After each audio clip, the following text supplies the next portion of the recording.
Well, hello again. My name's Bridget Morrissey, and next to me is April Brunelle. And we're here today to tell you about how to buy a home. The name of our show is Southeastern Connecticut Real Estate Questions and Answers. So today we're going to go through the home buying process, and I think we have a lot of good information today. Last show was on how to sell your home, and if you haven't seen it, you can go to the Southeast Connecticut YouTube page, and it will be there, and you can look at how to sell your home. But today we're talking about buying a home.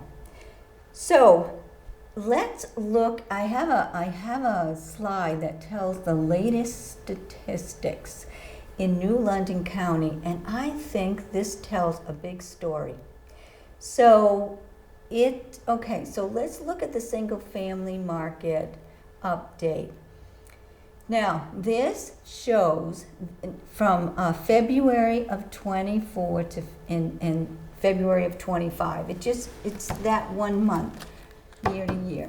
So in February of 24, we had 204 new listings on the market, and in this year we had 154, which is really 25% less than last year. So closed sales, though, if you look at this, there were 128 last year in February of 24, but this year there was 137. So we had 7% more closed sales, which I think tells the story that yes, there are plenty of buyers out there. There are many buyers out there ready to buy a new home. So the average sales price in February of 24 was $399,526. And this year in February, the average sales price was $456,711, making it an increase of almost 15%. So the story it tells there is this: if you are in the market or thinking about being in the market to buy, this is a good time, because that increase shows that it's going to continue to increase. And so many people ask me, you think the prices will go down? Well, I don't know. I don't have a crystal ball. However, I think this statistic right here shows that chances are they're probably not. And obviously houses still appreciate. So I don't think the prices are going to change, go down. I think they're going to continue on an uprise. So here's the one that I find very interesting is the condos. And this is again New London County. So the number of new listings in February of 24, were 31. This year, in February 25, there's 34 new listings. So that was an increase of almost 10%. Now the closed sales in 24 were 24 sales of condos. This year, 32 sales of condos, which is a pretty big increase, again, 33%. So that's a big jump. Now the average sales price, and this is kind of crazy actually, in 24 was $240,835. Now this year, February 25, is $378,763, which is a 57% increase. Now, that doesn't mean that every condo increased 60%. What it means is it could have been that there were some higher priced condos that sold. It's just an average. It's not, it's an average price, but still that number is, almost 60% increase. Wow. Rental market, however, the number of active rentals in 24 was 341, and this year is 319, down 7% almost. And the number of properties leased last year was 24. I think that's because all the people are buying the condos. I think so too. I think that's what it is. They'd rather buy than rent. That's right, exactly, because look at the average monthly leasing price is $1,808. Yeah. Now, you could get a mortgage for $1,808, maybe, I don't know, it all depends on several factors. But, but the average rental price did go down 4.1% from last February. So I think that this is all very, very interesting, tells a big story. So if you're in the market or if you're thinking about purchasing a home, now is the time, I think, to really get out there and start looking. So with that being said, we're going to continue to show you how to go about buying a house.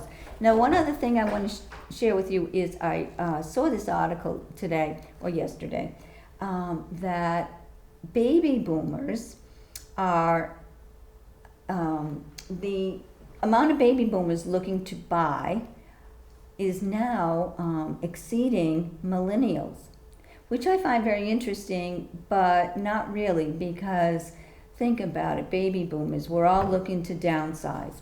And millennials are just coming into the market. So I think it makes a lot of sense that, the baby boomers are, they're out there looking for sure. So now we're gonna start a video that we have and tell you a little bit more about how to go about buying a property. So in this video, we're going to talk about all the different steps that goes into buying a home. Buying a home is one of the most significant financial and emotional investments you'll make in your lifetime. It involves many steps and a lot of planning, professional guidance, and you have to make a lot of decisions. Today's show, myself and Bridget are going to go through the entire home buying journey, from securing financing to getting the keys to your new home. You want to arrange financings and get mortgage pre-approval first before you start looking for properties. It's essential. You want to get that step first out of the way so that you're ready to hit the ground running. A pre-approval letter will get you a long way into the process and strengthens your position as a serious buyer and gives you a clear budget for your home search, which is also very crucial. You want to choose the right realtor, and that's can be more of a personal opinion. Who do you get along with, and who would you like to work with? You want to make sure you look for an agent who has extensive knowledge of your desired neighborhoods, strong negotiation skills, and a communication style that matches your preferences. Be sure to choose a realtor who is deeply familiar with Southeastern Connecticut and Southern Rhode Island, providing you with invaluable local insight. You want to make sure that you get along, that they are responsive to your questions and helpful. Also, today you have many different outlets to look for a certain agent. Of course, you can use different platforms such as Google, Zillow, Yelp, Realtor.com, and YouTube. Today, as a home buyer, you have access to many of those platforms, and it can take time to read reviews, watch videos, and explore listings on sites like all of the mentioned before: Google, Zillow, Yelp, Realtor, YouTube. And that's really good. Okay, so now we're going to talk about negotiating and signing a buyer's agreement with a realtor. I think I spoke a little too long. But yeah, you want to definitely look for the right realtor. And you want to look for, also talk to family members, see who they've used, see who's a local expert, see who's has a good track record. So you want to do a lot of that. There's many different brokers, there's many different agents, there's many different companies, and they're not all the same. They don't all do the same thing, so you want to make sure you pick the right one. You want to create your must-have, nice-to-do list and bonus list. Before viewing properties, take time to create a detailed list about what you must have, nice-to-haves, bonuses. Crucial exercise helps clarify. So then the next step is, with the criteria that you've established from this list of must-haves, nice-to-haves, and bonus, you want to start your search. Put that criteria into your search And you can search many different places. You can use different agents' websites. You can use different company websites. You could use Realtor.com. That's a good one. And so then you, or your agent can set up some customized services based on your preferences and budget and send you listings that match your criteria. So the digital exploration helps narrow down options before investing time in physical viewings. You want to attend open houses and look at the properties. Visiting properties in person is exciting and allows you the experience to feel a potential home and neighborhood firsthand. Nothing beats that, seeing it in person with your own eyes. Bring your family along. Bring your significant other along, because everybody's opinions are going to be different and their experiences are going to be different. Before closing, you'll review the final purchase contract with your agent and all that stuff, but the walkthrough is important. So once you found the right home, so now you want to sit down with your agent and you want to write a competitive offer based on comparable sales, market conditions, and the property's condition. So the formal written offer includes the purchase price, any contingencies, proposed closing date, and other terms that protect your interest. Your agent's negotiation skills become invaluable at this stage, so they work to secure your best possible terms.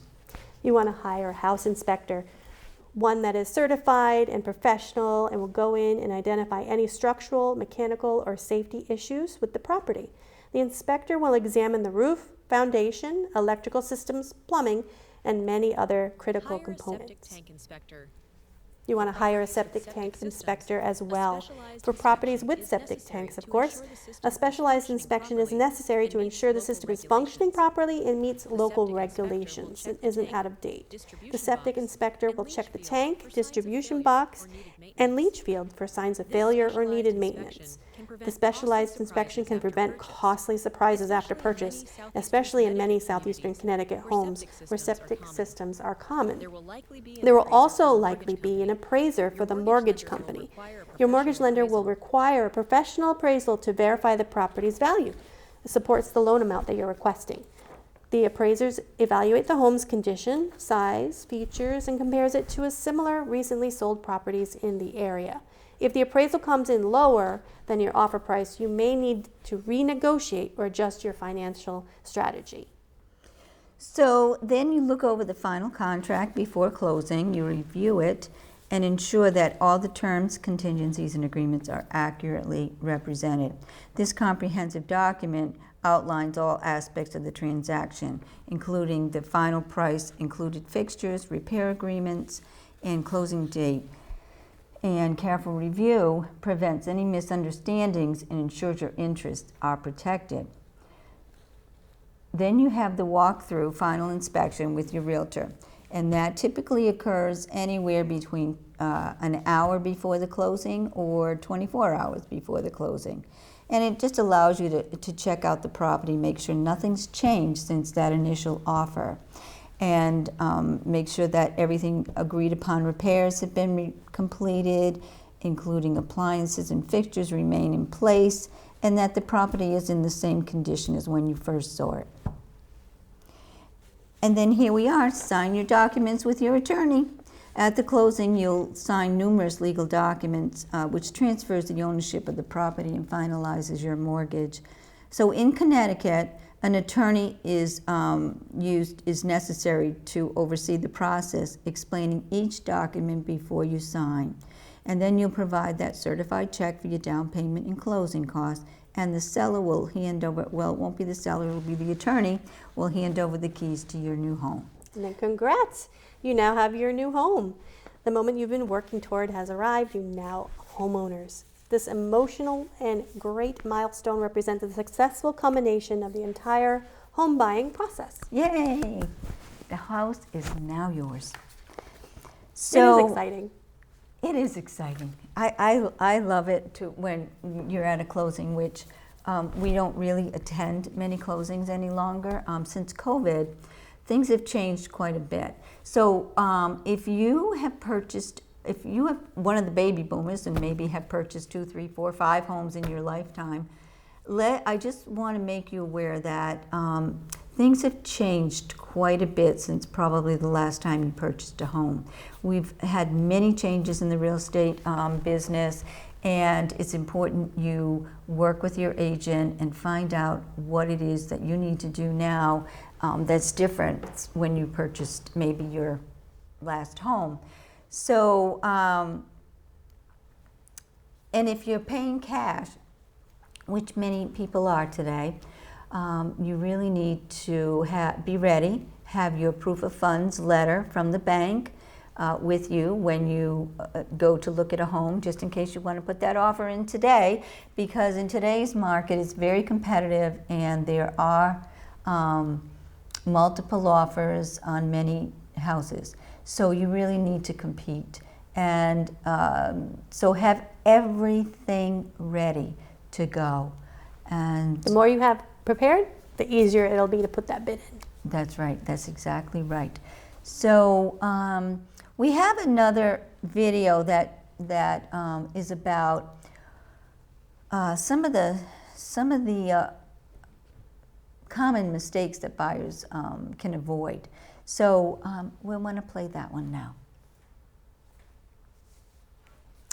Common mistakes by home buyers. Oh, not getting pre-approved before house buying.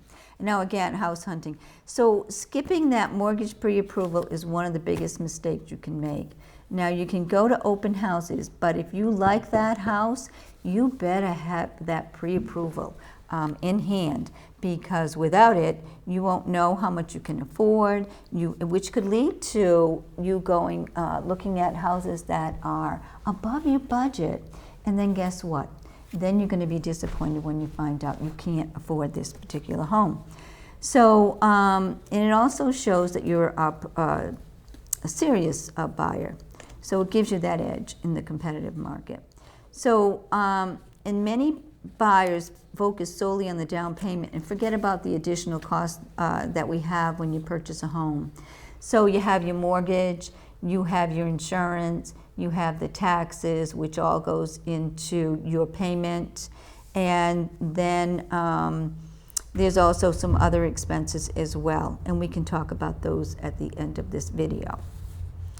And also, here's the thing, failing to shop around for mortgage rates can cost you thousands of dollars over the life of the loan.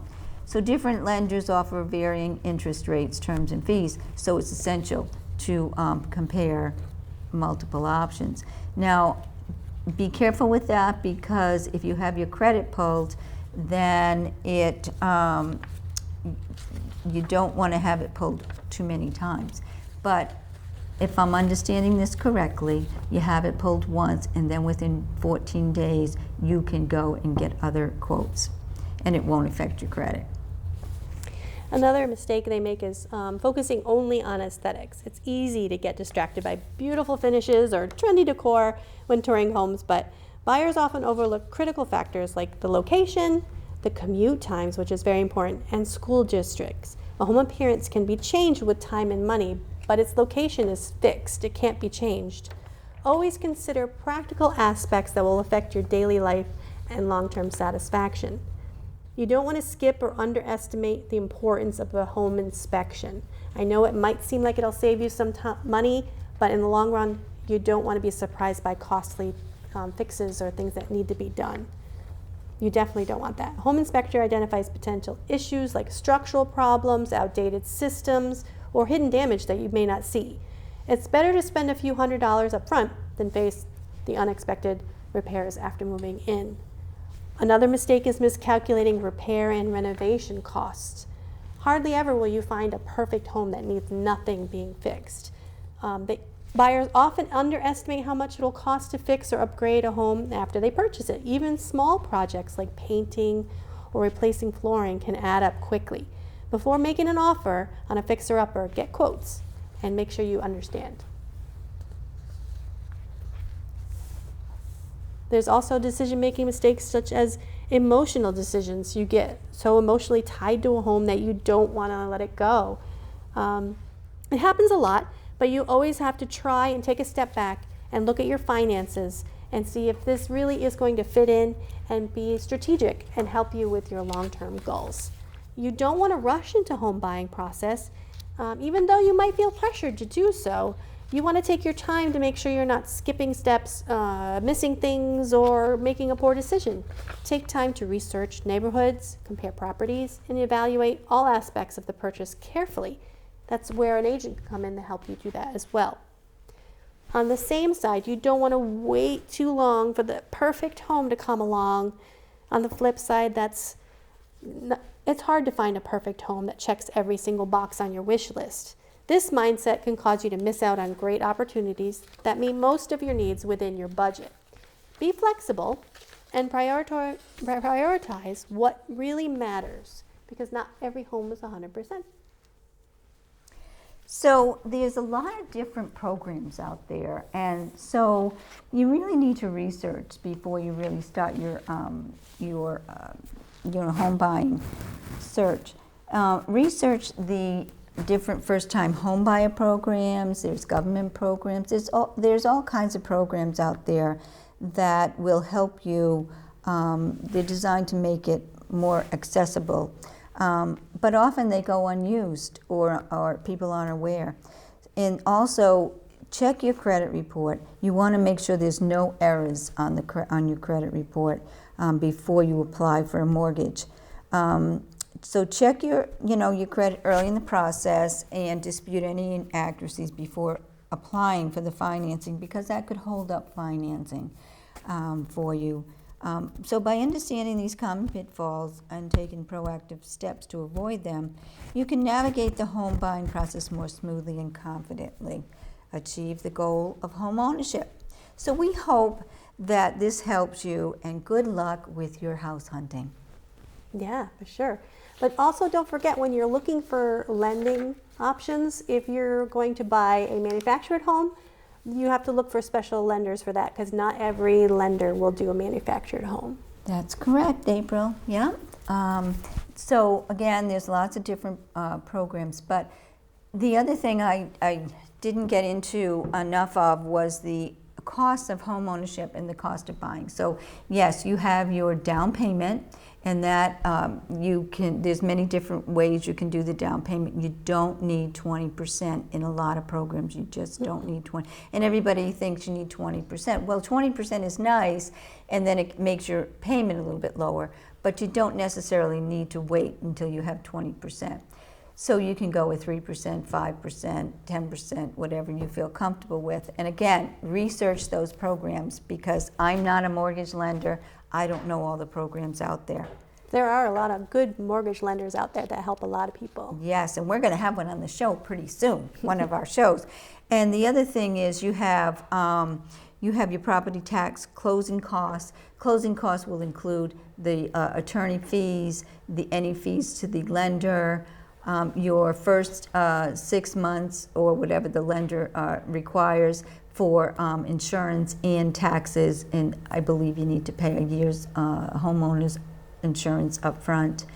And also there's something new this year, and that is the commission for buyer agents. So I'm going to let April explain that. Yeah.